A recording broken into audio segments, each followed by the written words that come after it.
Hello, നമസ്കാരം. ഇന്ന് ഈ ക്ലൈമറ്റിനൊക്കെ പറ്റിയ ഒരു റെസിപ്പിയാണ് കേട്ടോ. വളരെ സിമ്പിളായിട്ടുള്ള ഒരു പരിപ്പ് കൊണ്ടുണ്ടാക്കുന്ന ഒരു രസവും പിന്നെ ഒരു സ്പെഷ്യൽ കോമ്പിനേഷനാണ് കേട്ടോ. രസത്തിൻ്റെ കൂടെ ഇഡ്ഡലി കഴിച്ചിട്ടില്ലെങ്കിൽ ഒന്ന് ട്രൈ ചെയ്ത് നോക്കണം. രസം ഇഡ്ഡലി. അപ്പം നമുക്ക് വീഡിയോയിലേക്ക് പോവാം. അതിനായിട്ട് ഞാനിവിടെ രസമാണ് ആദ്യം ഉണ്ടാക്കുന്നത്. അതിനായിട്ട് കുറച്ച് വെളിച്ചെണ്ണ നമുക്ക് ഒഴിക്കാം. വെളിച്ചെണ്ണ നന്നായി ചൂടായി വരുമ്പോൾ അതിലേക്ക് ആവശ്യത്തിന് കടുക് ഒന്നിട്ട് കൊടുക്കാം. കടുക് നന്നായി പൊട്ടിയതിന് ശേഷം ഒരു 2 ചുവന്ന മുളകും പിന്നെ ഒരു 4 വെളുത്തുള്ളി ചതച്ചതും കൂടി ഇടാം. വെളുത്തുള്ളി നിർബന്ധമൊന്നുമില്ല കേട്ടോ. ഒരു ചെറിയൊരു ടൊമാറ്റോ പീസ് ചെയ്തതും കൂടി ഇട്ട് കൊടുത്ത് നന്നായി ഇതിനെ ഒന്ന് സോട്ട് ചെയ്തെടുക്കണം. ആവശ്യത്തിന് ഉപ്പും കൂടി ഒന്ന് ഇട്ട് കൊടുക്കണം കേട്ടോ. എന്നിട്ട് ഇതിനെ നന്നായി ഒന്ന് സോട്ട് ചെയ്യാം. ഈ ടൊമാറ്റോ ഒക്കെ ഒന്ന് കുക്കാവണം. എന്നിട്ട് നമുക്ക് ബാക്കി മസാലകൾ ചേർക്കാം. ഇതുമാതിരി ടൊമാറ്റോ ഒക്കെ നല്ലവണ്ണം ഒന്നും മാഷായി അത് കുക്കായിട്ടുണ്ട് ആ വെളിച്ചെണ്ണയിലൊക്കെ. അപ്പോൾ കുറച്ച് മഞ്ഞൾപ്പൊടിയും പിന്നെ ഒരു 2 ടീസ്പൂൺ രസപ്പൊടിയും കൂടി ഇട്ട് കൊടുക്കാം. ഞാനിത് ഉണ്ടാക്കിയ രസപ്പൊടിയാണ്. ഇതിൻ്റെ റെസിപ്പിയും ഞാൻ ഷെയർ ചെയ്യാം കേട്ടോ. ഇത് കഴിഞ്ഞിട്ട് ഇനി അതിനെ നന്നായി ഒന്ന് മിക്സ് ചെയ്ത് കൊടുക്കാം. അപ്പോൾ ഈ രസപ്പൊടിയിൽ അത്യാവശ്യം എരിവൊക്കെ ഉണ്ട്. 1 കപ്പ് വെള്ളമാണ് ഇനി ഒഴിച്ചു കൊടുക്കുന്നത്. എന്നിട്ട് അതിനെ നന്നായി ഒന്ന് നമുക്ക് മിക്സ് ചെയ്യാം. വെള്ളമൊക്കെ നിങ്ങളുടെ ഇഷ്ടത്തിനനുസരിച്ച് ഒഴിച്ചു കൊടുക്കാം കേട്ടോ. ഇനി അതിലേക്ക് ഒരു ചോക്ലേറ്റിൻ്റെ വലിപ്പത്തിലുള്ള പുളിയെ ഞാൻ വെള്ളത്തിലിട്ട് വെച്ചിരുന്നു. ഈ രസത്തിൽ ഒരുപാട് പുളി പാടില്ല കേട്ടോ.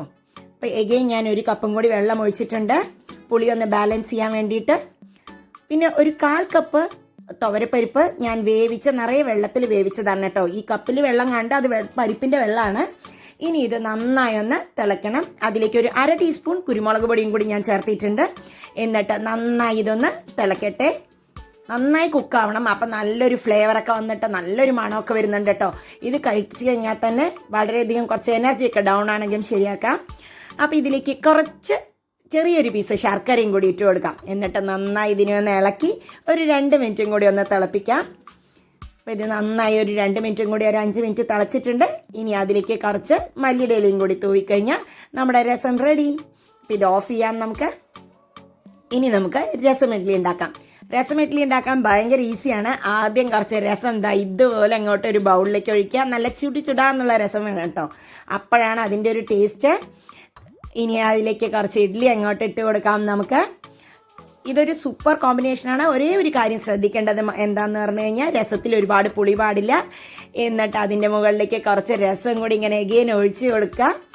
ഇത് നല്ല കോൾഡോ വയ്യായൊക്കെ ഉണ്ടെങ്കിൽ ഇത് കഴിച്ചു കഴിഞ്ഞാൽ നമുക്ക് നല്ലൊരു റിഫ്രഷിംഗ് ആയിട്ട് ഫീൽ ചെയ്യുകയും ചെയ്യും കേട്ടോ.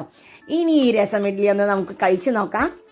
ഇങ്ങനെ ഒരു സ്പൂൺ എടുത്ത് ജസ്റ്റ് ഒന്ന് കട്ട് ചെയ്ത് ഇങ്ങോട്ട് വായിൽ വെച്ച് കഴിഞ്ഞാൽ അലിഞ്ഞു പോകും കേട്ടോ. സൂപ്പർ ടേസ്റ്റാണ്. ആ ലൈറ്റ് മധുരവും പുളിയും ഒക്കെ കൂടിയുള്ള രസം പരിപ്പിട്ടുള്ളതുകൊണ്ട് സ്പെഷ്യൽ ടേസ്റ്റും ഫ്ലേവറും ഒക്കെ ഉണ്ടേനും. അപ്പോൾ നമുക്ക് അതൊന്ന് കഴിച്ച് നോക്കിയിട്ടുണ്ട് കേട്ടോ. അപ്പോൾ ഈ കോമ്പിനേഷൻ അറിയാത്ത ആൾക്കാരുണ്ടെങ്കിൽ ഒന്ന് ട്രൈ ചെയ്ത് നോക്കൂ. അപ്പോൾ വീണ്ടും അടുത്ത വീഡിയോയിൽ കാണാം. ബൈ.